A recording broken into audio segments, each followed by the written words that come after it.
मित्रांनो, तुम्हाला माहिती आहे का मराठीमधले हे टॉप 5 सिनेमे ज्या सिनेमाने मराठी बॉक्स ऑफिसवर धुमाकूळ घातला होता. कोणते सिनेमे आहेत ते आपण थोडक्यात जाणून घेऊया. नंबर 5 वरती आहे 2016 मध्ये आलेला फॅमिली ड्रामा सिनेमा ज्याचं नाव आहे नटसम्राट. या सिनेमाचं बजेट होतं 10 ते 12 कोटी आणि या सिनेमाने कमवले होते तब्बल 48 कोटी.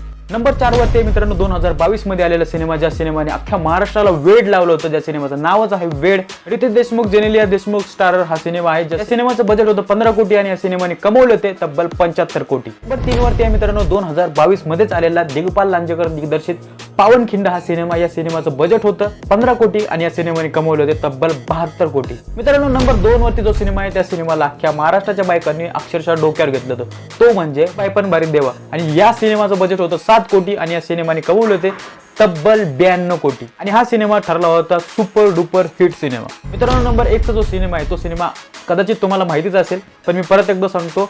2016 साली आलेला सिनेमा ज्या सिनेमाचं बजेट होतं 5 कोटी आणि त्या सिनेमाची कमाई झाली होती 109 कोटी. आणि हा सिनेमा ऑल टाइम हिट ठरला होता ज्याचं नाव आहे सैराट. आता या 5ही सिनेमाचा रेकॉर्ड येणाऱ्या काळामध्ये कोणता मराठी सिनेमा तोडू शकतो का?